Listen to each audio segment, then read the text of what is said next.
good.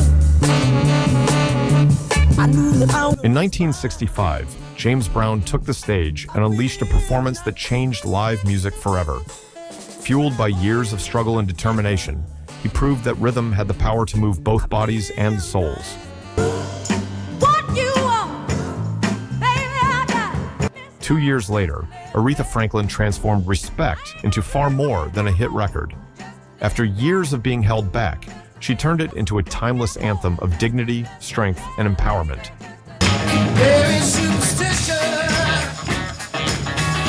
Then, in 1972, Stevie Wonder walked away from Motown and returned with a bold new sound that defied every expectation. It wasn't created to fit the industry, it was created to change it. Number 12. She didn't walk into that session as a pop star performing a love song. She walked in as a woman raised in a Newark gospel church, carrying everything her mother and her godmother Aretha Franklin had poured into her. And she sang like she knew the stakes. Whitney Houston, I Will Always Love You, 1992. Arista Records.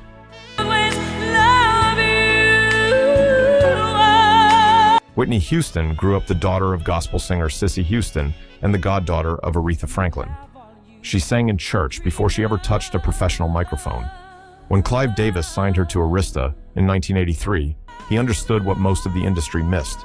He wasn't signing a pop act. He was signing a voice that carried an entire tradition inside it.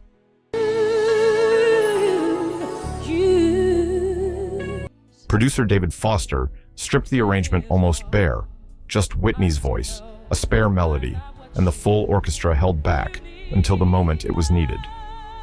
What she did in that space was not performance, it was possession. I Will Always Love You spent 14 weeks at #1 on the Billboard, Hot 100, and crossed pop, R&B, adult contemporary, and country simultaneously.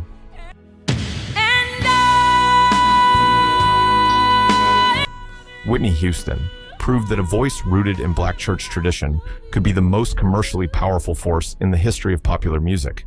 She didn't cross genres, she absorbed them. Every contemporary R&B singer who followed her has been chasing a standard she set in a single take, and most of them never get there.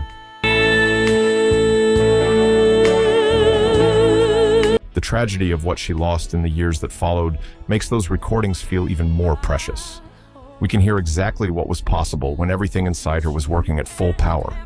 That sound, unguarded, total, devastating in its beauty, belongs permanently to the history of Black American music. Number 11.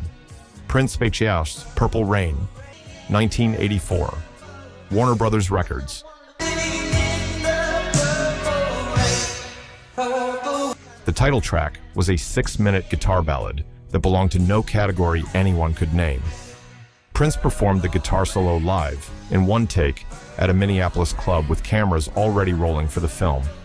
The audience didn't know what they were witnessing until it ended. Then they understood they would never see it again.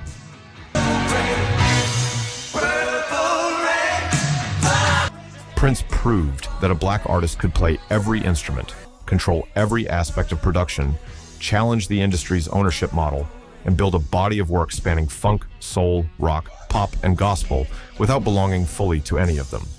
He wore the word slave on his face during contract disputes over master ownership before most artists had even begun thinking about that question.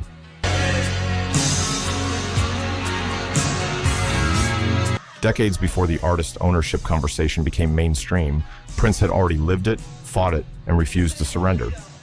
The artists who now negotiate for their masters and build their own studios are walking a path he cleared, often without knowing his name was on the deed.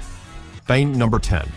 Stevie Wonder, Superstition, 1972, Motown/Tamla.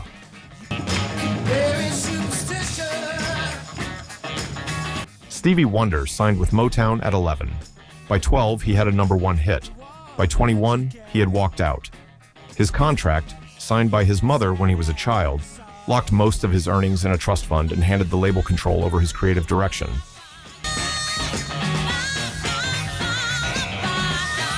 The moment it expired, he disappeared for 14 months and came back with 4 of the greatest albums ever recorded in 4 years. No artist in pop history has matched that volume at that quality in that window. Superstition was the opening shot. Built on a drum pattern, Wonder played himself, anchored by a clavinet riff that sounded like nothing else in 1972. Jeff Beck heard it in the studio and wanted it. Motown released Wonder's version first, and it went to #1 on both the pop and R&B charts in January 1973. Radio didn't know what format to place it in. That was the point.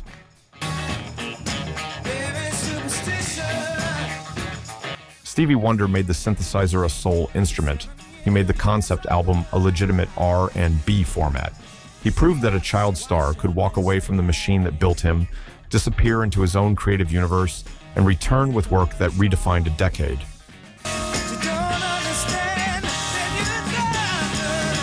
His influence doesn't trace a single line forward. It fans out into everything: neo-soul, contemporary R&B, pop production, film scoring. Every artist who has stood before a synthesizer and asked what else it could do is following a question Stevie Wonder asked first. The answers he came back with still haven't been fully exhausted. Number 9. James Brown, I Got You, I Feel Good. I feel good. 1965. King Records. James Brown grew up in poverty so severe he was sent home from school for lack of adequate clothing. He shined shoes, picked cotton, was arrested at 16, and sentenced to hard labor. When he got out, he joined a gospel group that became secular, and James Brown began building a performance style that had no precedent and has never been fully replicated. So good! So good! He rehearsed his band to military precision, fined musicians for missed notes, and gave everything he had on stage every single night. The famous Cape routine, where a handler draped velvet over his shoulders as he collapsed to his knees, was not theater. It was documentation. My love won't do you no harm, and I Got You reached the widest audience in 1965, but the commercial moment was almost incidental. What mattered was the groove underneath. Brown was already pioneering what would become funk, shifting the emphasis in black music from melody to the beat itself, from harmony to the locked groove between bass and drums. It was not just a new sound, it was a new philosophy of what music could be built from. I knew that I wouldn't. Hip-hop producers sampled James Brown more than any other artist in history, not as tribute, but because the raw material he built was too structurally powerful to leave alone. Every breakbeat, every looped drum pattern that defined early hip-hop traces a direct line back to his recordings. He is the most sampled musician in recorded music history. That is not a coincidence. That is influence expressed as evidence. I knew that I would. So good. He battled tax authorities, personal addiction, and an industry that consistently undervalued his innovation relative to its commercial application. He died on Christmas morning, 2006, the godfather of soul. The man who taught the world that rhythm was not support for the melody. Rhythm was the point. Number 8. Marvin Gaye, What's Going On? Mother, mother, there. 1971. Motown/Tamla. Marvin Gaye arrived at Motown in 1961 and spent 10 years doing exactly what Berry Gordy asked, recording the up-tempo pop soul that moved product and maintained the brand. By 1969, he had stopped performing live. He was in deep depression, watching America convulse around Vietnam and the murders of King and Kennedy. When his friend Al Cleveland brought him the framework of a quiet, searching song about what was happening, Gaye took it home and built a full suite around it. Songs about war, ecology, poverty, love, and God. To bring some loving. Berry Gordy heard the results and called it the worst thing Marvin had ever made. He refused to release it.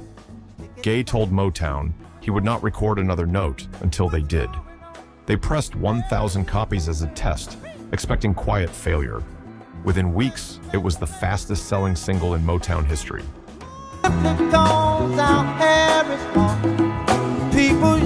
What's Going On permanently expanded what R&B was allowed to be about. It proved the album could be the primary artistic statement in black music, not the single. It opened the door for Curtis Mayfield's Superfly, Stevie Wonder's Inner Visions, and every socially conscious record that followed across 4 decades. Rolling Stone ranks it the greatest album ever made. Berry Gordy had sat on it for months. What's going on? Tell me what's going on. Woo! On April 1st, 1984, the day before his 45th birthday, Marvin Gaye was shot and killed by his own father during an argument at the family home. He had recorded Sexual Healing the previous year. The last great chapter was barely underway. The world lost him before it was finished. Number 7. Aretha Franklin, Respect, 1967, Atlantic Records. What you want, baby, I got. Aretha Louise Franklin was born in Memphis and raised in Detroit, the daughter of Reverend C.L. Franklin, one of the most celebrated Baptist preachers in America. She grew up surrounded by Sam Cooke, Mahalia Jackson, and James Cleveland in her father's home.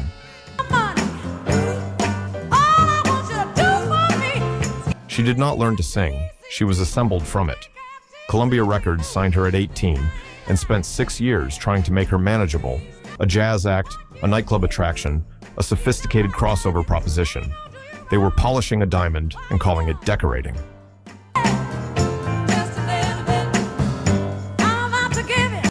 When her contract ended, Atlantic producer Jerry Wexler took her to Muscle Shoals, sat her at a piano, and told her to be herself. She walked in on Valentine's Day 1967 with the entire arrangement already in her head, flipped every lyric, brought her sisters in, added the spelling of R-E-S-P-E-C-T, and the "Sock It to Me" refrain in the studio, unplanned. Otis Redding heard the finished record and said simply, "That girl has taken my song."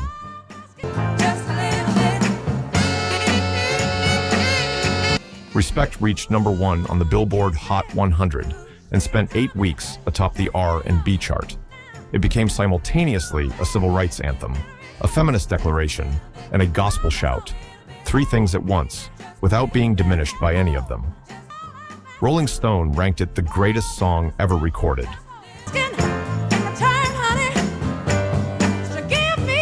Aretha's legacy begins with the obvious. She gave the world a blueprint for what a fully unleashed black female voice could do inside a studio. But it goes further. She proved gospel was not a genre to be left in church. It was a force to carry into every room. Every female R&B and soul singer who followed, Whitney Houston, Mary J. Blige, Beyoncé, has been standing on ground she prepared. The Queen of Soul did not inherit a title. She built the throne. 7 artists in, and the 6 still ahead carry stories that go even deeper. If tonight is your first time on RnBPulseTrack, hit subscribe and turn on the bell. New episodes every week. You don't want to find these a month late. Let's keep going. Number 6. Curtis Mayfield, People Get Ready, 1965.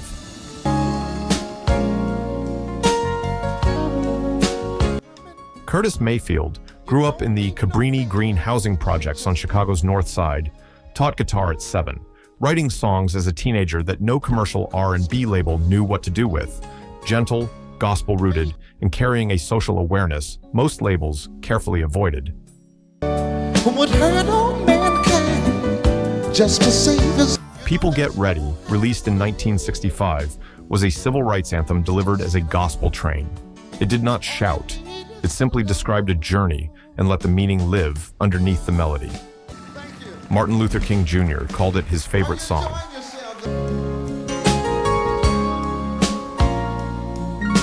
In 1970, Mayfield left the Impressions and launched Curtis Records, one of the first black-owned independent labels in Chicago history. His 1972 Superfly soundtrack is a masterwork of soul and funk, a record that managed to criticize the drug culture it documented while sounding so extraordinary it outsold the film itself. He built something rare, a creative and business legacy simultaneously without sacrificing either. People get ready. On August 13, 1990, a lighting rig collapsed at an outdoor Brooklyn concert and fell directly onto Curtis Mayfield, severing his spinal cord. He never performed again. He continued recording by lying flat on his back in the studio, the only position allowing him to sustain a vocal tone. and completed one final album in 1996.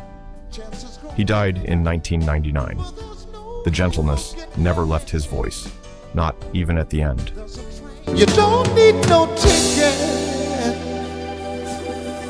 Curtis Mayfield is the artist this list cannot leave out, and most casual listeners have never gone deep enough into.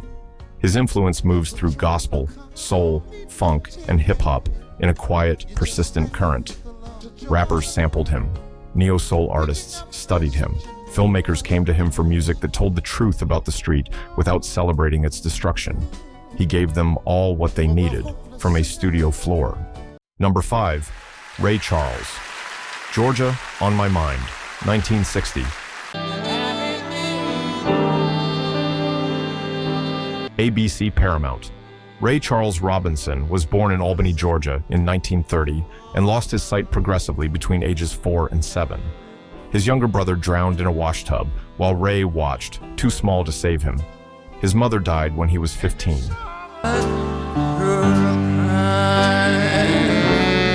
By 16, he was an orphan, blind, entirely alone, playing piano in Florida nightclubs for whatever money he could find.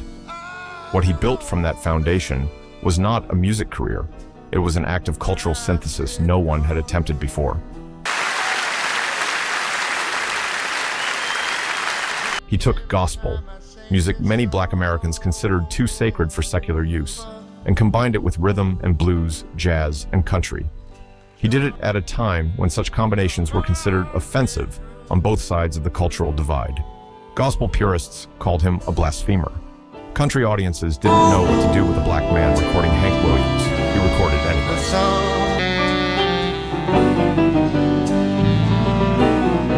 Georgia. On My Mind, a 1930 standard he turned into a soul confession, became the official state song of Georgia in 1979. The state of Georgia had banned Ray Charles from performing there for 12 years after he refused to play a segregated venue. The man they banned came back as a state treasure. That irony is not a footnote, it is the story. This whole street song.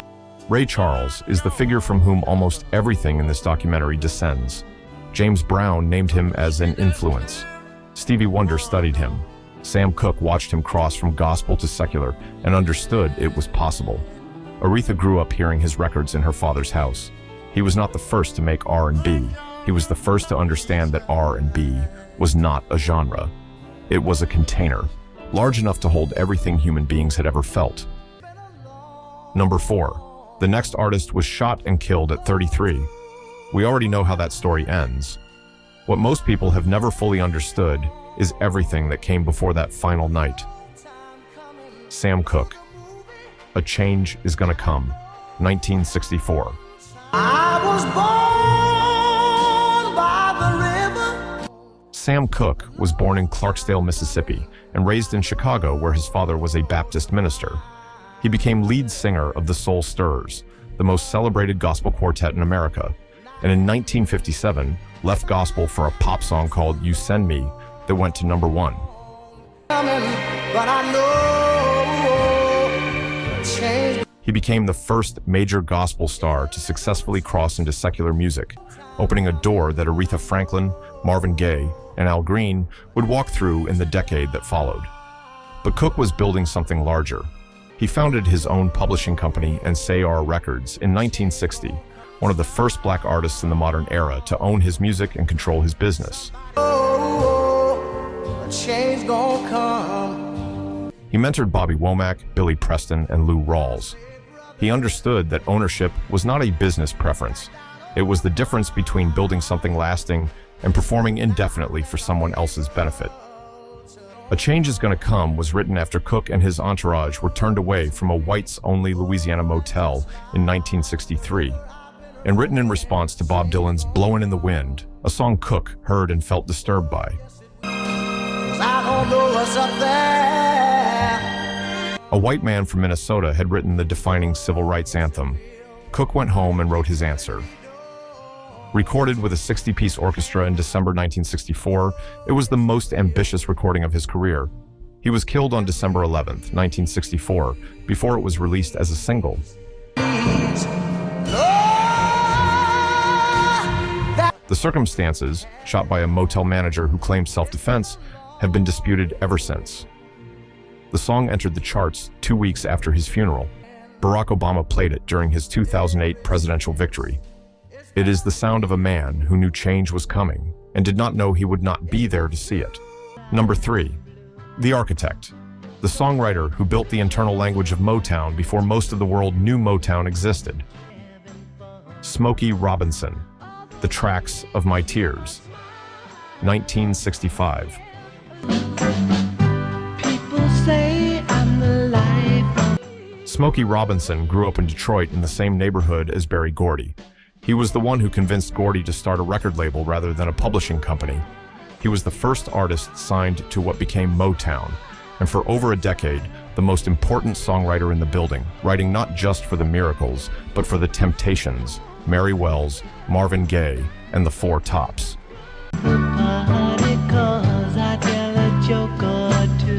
Bob Dylan called him America's greatest living poet. Not a great songwriter, a poet. That distinction captures the literary intelligence wrapped inside melodies so warm that millions absorbed the depth without realizing it was there.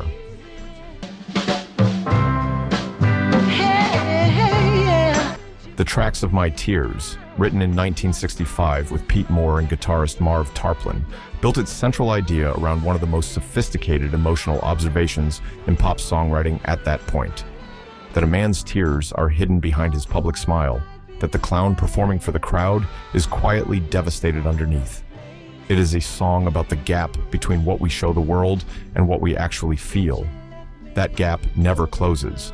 That is why the song never ages.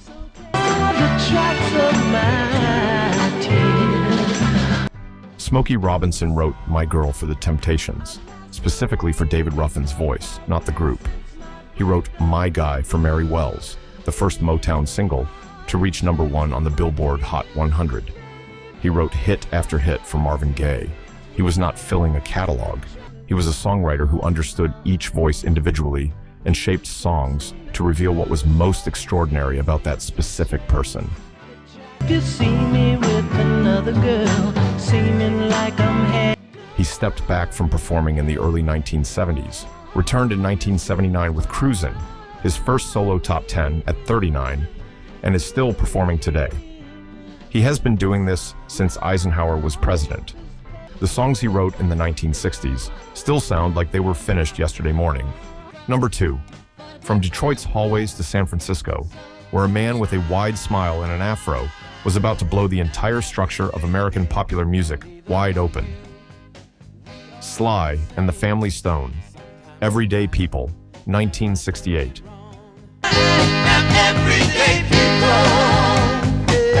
Sly Stone grew up in a Pentecostal Vallejo family where every child learned multiple instruments from the time they could stand.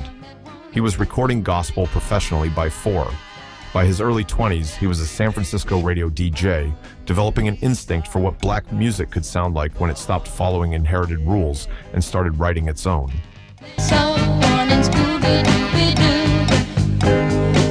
He assembled a band that was deliberately both black and white, men and women, playing funk, rock, soul, and psychedelia simultaneously. His label didn't know what category to assign the records. Radio didn't know what format applied. Sly Stone did not care. Everyday People, released in late 1968, went to #1 and stayed.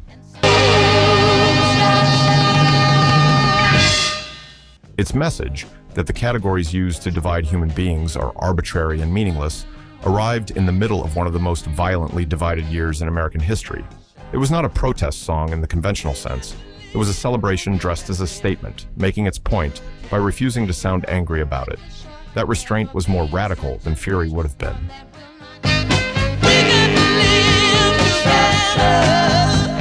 Prince studied Sly Stone. Michael Jackson studied him. The first generation of hip-hop producers found his records and discovered entire worlds inside them. His drum breaks, his bass patterns, his willingness to let the groove breathe somewhere unexpected. Questlove of the Roots has called Sly Stone the most important figure in the history of black popular music after James Brown.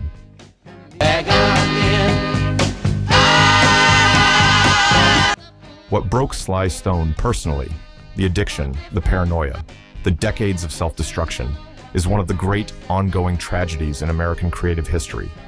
He has resurfaced briefly and retreated each time.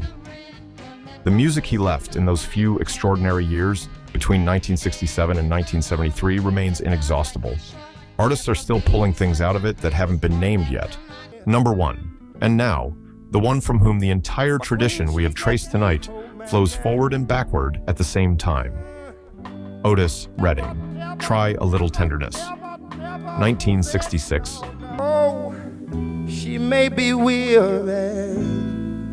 He arrived at Stax Records in 1962 uninvited, driven another singer to the studio as a favor, and ended up auditioning himself when recording time remained. That accidental session produced These Arms of Mine. Jim Stewart had never planned to sign him. Within a year, Redding was the most important artist on the label. Within 4 years, one of the most important voices in American music. He had not gone looking for any of it. The music had simply found him, the way it always does when the talent is real enough.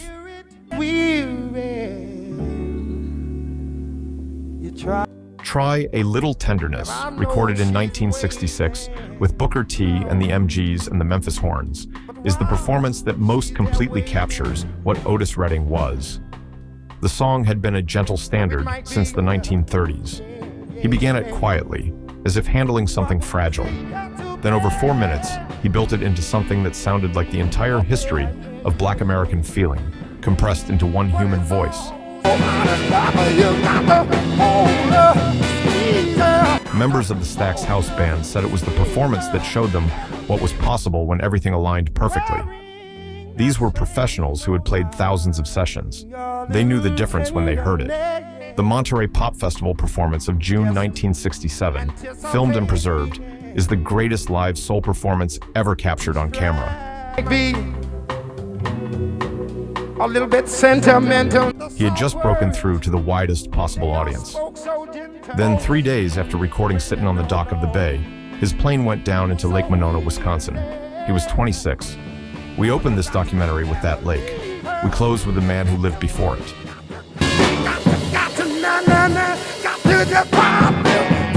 What Otis Redding represents at the top of this list is the purest expression of what Black American music has always been. A human being standing before the world and telling the whole truth with everything they have, for as long as they are given. That truth does not age. That is why, nearly 60 years later, we are still listening.